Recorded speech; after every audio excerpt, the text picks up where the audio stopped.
Ladies and gentlemen, we are going to be watching another Veritasium video about 34 years of Strandbeest evolution.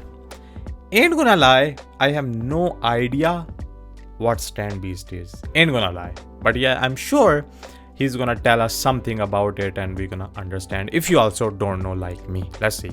This is a Strandbeest. It's a Strandbeest. walking skeleton that's powered only by the wind, created by Dutch inventor Theo Janssen. There are no motors and no electronics. Damn, They're that's made sick. of the weirdest materials.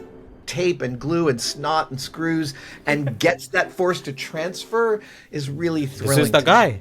I mean, Damn. now it's on The Simpsons. The Strandbeest. Is Oh. this science or garbage? Dutch art.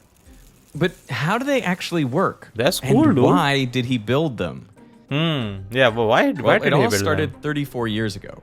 I promised myself to spend 1 year on the tubes. That was in 1990. That got totally Theo out of hand. Janssen. A little. Oh, look at that. The wind cannot blow it away. Like looks so light, you know. Doesn't look that heavy. Like storm cannot take it away. Look at that. Damn, that looks really complicated, you know.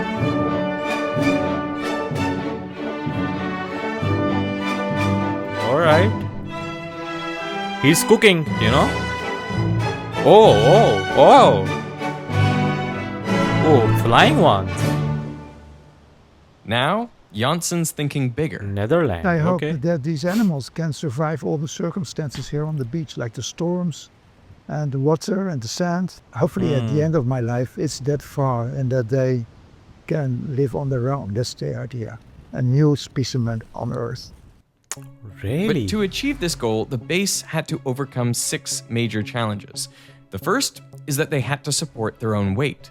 In the beginning, I had lots of trouble with the connections, the joints. I used sellotape to connect them, and it all broke, you know. As a result, all the base could do was lie on its back and move its legs a little. Yeah, I can imagine the first thing I would do is stop using tape. Like, tape is not a long-term solution. Right. Yeah, no, it was very short term. You can look at some of the pictures. It's just like Tape. you see some tubes, but you mostly see tape, Tape, yeah. everywhere trying Yep. to hold it together. And so he too realizes this very quickly. So the first fix to this challenge is like using zip ties. Oh, zip ties. Much more elegant. Those are much not more bad. clean, Those are really way, good way at stronger. keeping stuff Janssen together. restricted himself to only a few basic materials. Still, 5 more hurdles remained, the next of which was getting the base to walk smoothly. To do this, Janssen realized that the path traced out by their foot as it moves is extremely important, because if that's wonky and all over the place, the base will likely lose its balance. But if True. instead it traces out a mostly flat surface along the Same. bottom, well, then the base could keep its balance and walk properly. Now, you can get drastically different footpaths by changing the proportions of these tubes and where they're placed. Oh, Some true. footpaths might be wonky, others True. a bit flat, or just about anything in between. But how do you find the right one? That's what Janssen wanted to find out. So in 1990, he wrote a computer program that could compute the footpath for any given combination of proportions. Now, you might think, just have the computer go over trillions of possible options and then pick the best one. But that doesn't work. Then my computer would be on for 100,000 years, yeah. So that's why I use this evolution method where you can come there a lot faster. Like, what's the meaning behind this Janssen thing? ran a simulation that started with 1,500 different combinations of proportions, resulting in 1,500 different footpaths. Now, none of these curves had a great flat surface at the bottom, but some were slightly more flat than others. Those combinations would then reproduce and multiply with slight changes into 1,500 new combinations. And this evolutionary process went on for To months, make into a day one and best night, one, right? until by the end of it, these 13 holy numbers came out. That's how he describes it. They describe the proportions and placements of all tubes so that when you put them all together and start rotating the crankshaft right here, they give you this footpath. This is the path that just about every Strandbeest has traced out for over 30 years. If you then connect different legs together where each leg is out of phase of the others by 120 degrees, then you get this continuous smooth walk. True. And those Damn, 13 look at holy the numbers, people. well, I guess you could see that as the genetic code of the Strandbeests. And the reason you offset them by 120 degrees is so that there's always feet that are in contact with the ground, which gives you this smooth ride. And getting this right is important. In 2016, my friend and original Mythbuster Adam Savage built his own pedal-powered Strandbeest. I found the movement of his robots so compelling because it felt like looking at a different kind of nature. There's a tremendous amount of force on the axle, and that he builds all this stuff with like tape and glue and snot and screws and gets that force to transfer is really thrilling to me. To be honest, when I built one at the Exploratorium in their parking lot over 3 days, and for 2 days I was getting it wrong. Adam tried all kinds of fixes to get it to walk, but without success. But I remember building the Strandbeest and hearing this guy talking about something I was getting wrong, and I'm tuning him out. And then at 4 o'clock between days 2 and 3, 4 o'clock in the morning, I woke up and I was like, oh, that guy's right. And he saw it on the invitation to the build.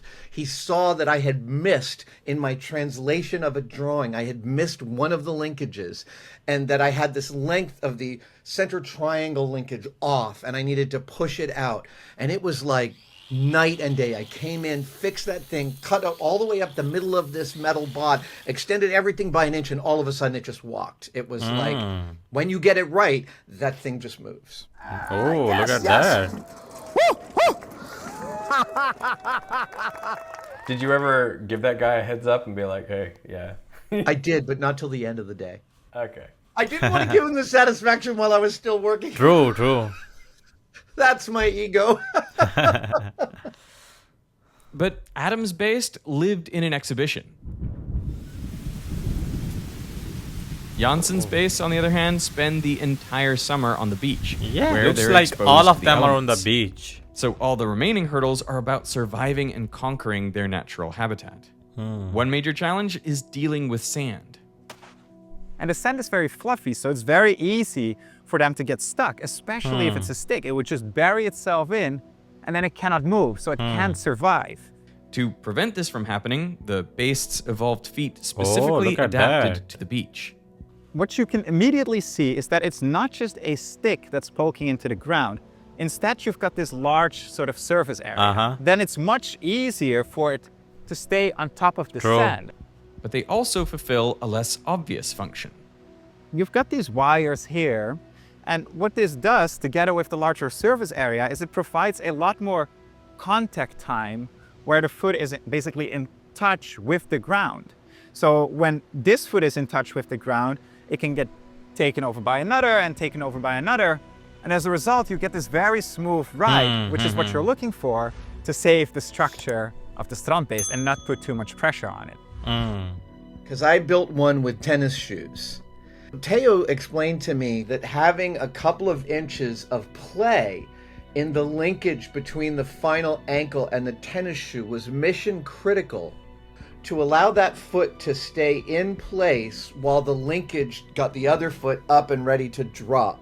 And that's apparently how our walking works, is, you know, we it's not a straight like 1, 2, 3 like a robot. There is this swing.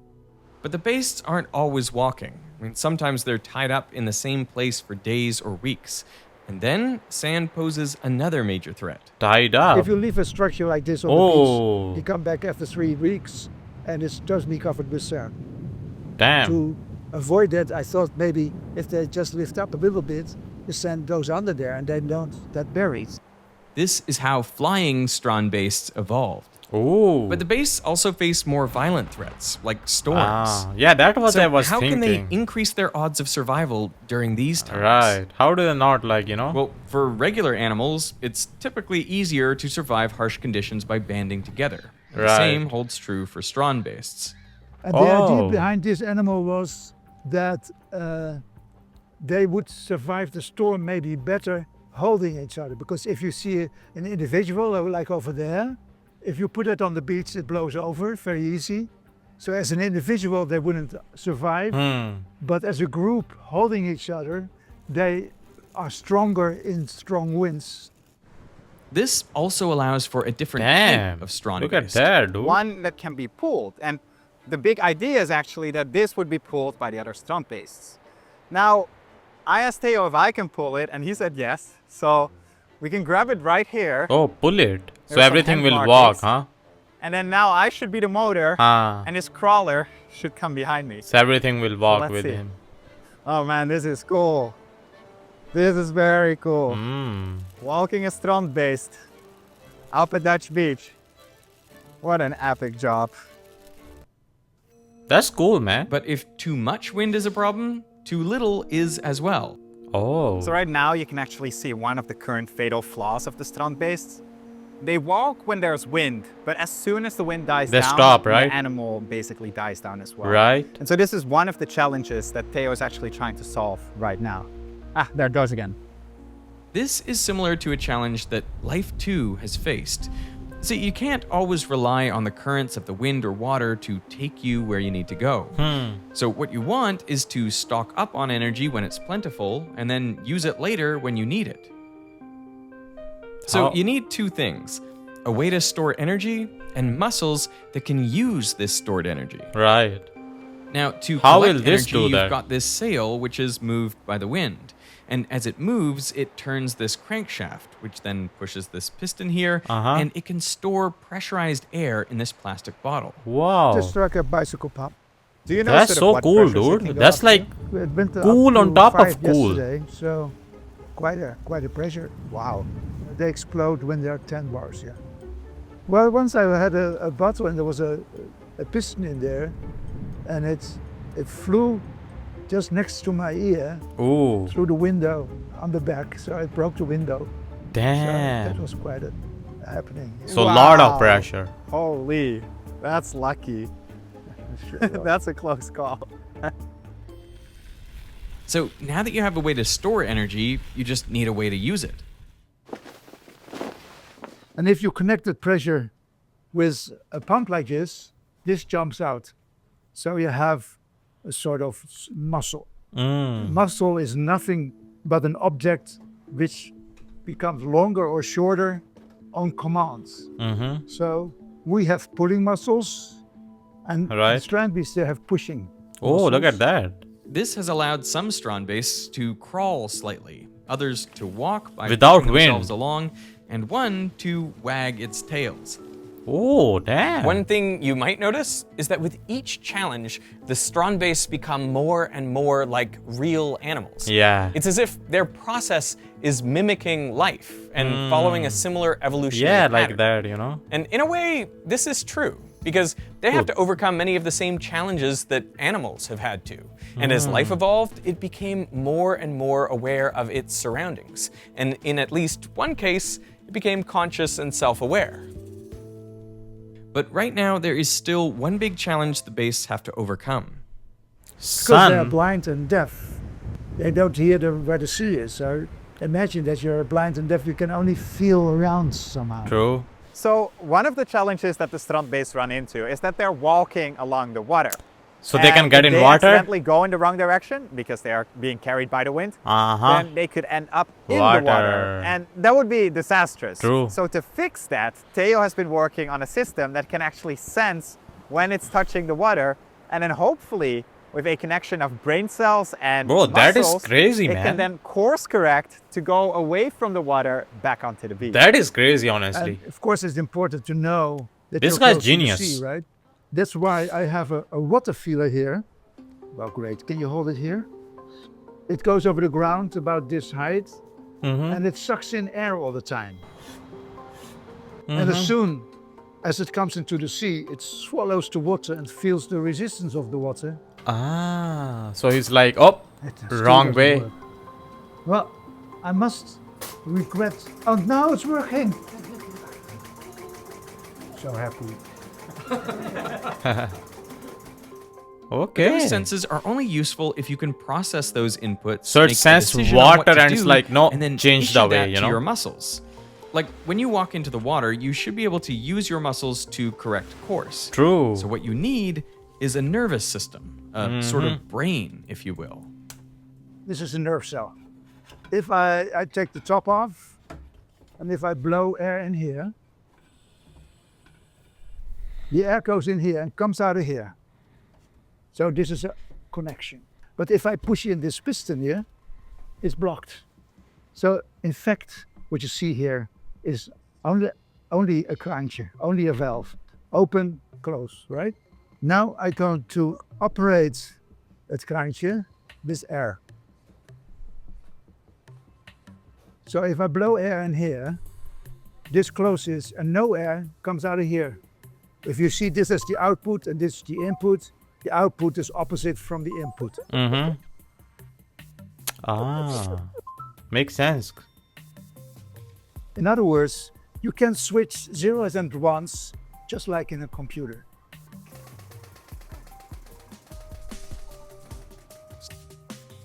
Whoa. So what you see here is the beginning of the brain of the Strandbeest. Nah, man, this thing is crazy. This guy is crazy, dude. Do you have an idea how many brain cells you'd need to be able to make that work? So the animal walks into the water and then is able to turn around. 20, something like that. Wow. Yeah. It's not very complicated. Yeah. The only thing is here Yeah, on the I'm sure beach, for everything at is least for him, bro. complicated. Because sand creeps in everything, and so it's it's not an easy thing. No.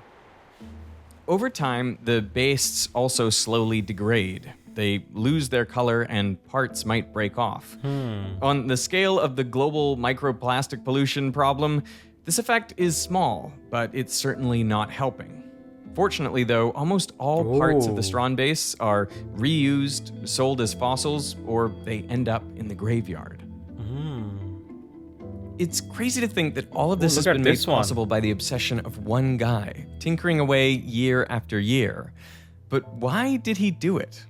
That's what I asked During the the late question 1980s, in the it was first becoming clear that startup rising video. levels of carbon dioxide would warm the planet, and therefore sea levels would rise by as much as 2.2 meters by 2100. And about a third of Janssen's home country, the Netherlands, lies below the current sea level. So rising sea levels pose a clear and present threat. So Janssen came up with a solution. He imagined this sort of walking skeleton on the beach. It would be powered by the wind and it would kick up sand as it walked. Then this sand would blow to the dunes, heightening them and hence protecting the Netherlands from the rising sea levels. He published this idea in the Volkskrant and called these skeletons Strandbeests. I don't speak Dutch. Strandbeest. Is it the beach beast? Like, what is that? Yeah, perfect. It's the beach beast. This is such a wacky idea. I know. Who comes up with that? Theo Janssen. What started as an article in a newspaper turned into much more, to the point where it's basically defined Janssen's life.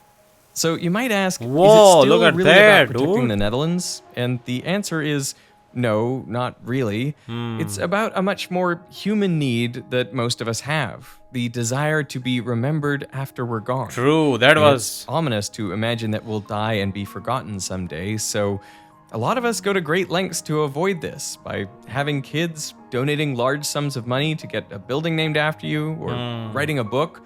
These sorts of ideas. For Janssen, it's making Strandbeests. And Good for when him, they man. fulfill their final goal of living independently on the beach, He's then, enjoying he wrote, it, you know, what "You he can do. die with peace of mind." True. Hell yeah, The bro. only thing is, I don't have millions of years. That's the problem a bit. But That's a big maybe problem. I though. can hypnotize some young people around here. There were some people who were really very nice and they helped me a lot. So I might be able to factor with the Strandbeest virus. Because people all over the world are actually using this as well. So like the virus is spreading in a way, or whatever you want to call it. Thousands of people all over the world are Wow. incorporating his 13 holy numbers into their own designs. Hell yeah. From miniature Strandbeests to ones you can ride, to a walking bicycle. Oh. The genetic code of the beasts is spreading all over the world. He wants everyone to build one of these. But I don't think he's got any ulterior motive except that he likes seeing those things go. Yeah. And when he makes them go, he has a set of rules and restrictions, but he doesn't place those same restrictions on anyone else. I think that's really beautiful. And who knows, perhaps one day they'll achieve that ultimate goal. A new species on Earth, roaming the world's beaches, kicking up sand all along, and maybe even protecting some coastlines from rising sea levels. I hope. Damn, what a... Nah, this video was really good, dude. Really good. For real. W. Theo, bro. I forgot his last name. But Theo, amazing, man. Amazing, genius guy.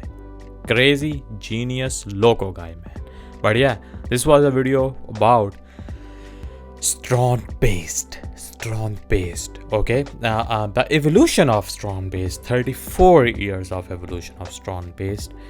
Honestly, I had no idea what these things were, where were these, and why this guy was making these. You know, in the start of the video, I asked this question. Okay, I see the Strandbeest, but why do they exist? Why is this guy making them? You know, why he is so in love with them? You know, making them and, you know, taking care so much about them. Then yeah, you got the answer. He just wanna be remembered as a, you know, like, oh, this was the guy, he made this thing, you know, which kind of helped to pick up the sand and all that. The weather thing, the weather problem and the water problem thing, the Netherlands, he wanna save that. And most of all, he just wanna be remembered about for something positive, something cool, you know, which was left back after he's gone, you know. And as you guys saw too, many people are taking, you know, advice, or many people are kind of learning from his thing, and they are making their own stuff, customizable, different, crazy, maybe more than his stuff, you know. But yeah, well, bro, really good, really nice video, and I really like how Veritasium really covered this thing and went to him and talked to him and showed us how he started and how he's doing right now. But yeah, that's it for this video, and yeah, I'll see you guys in the next one.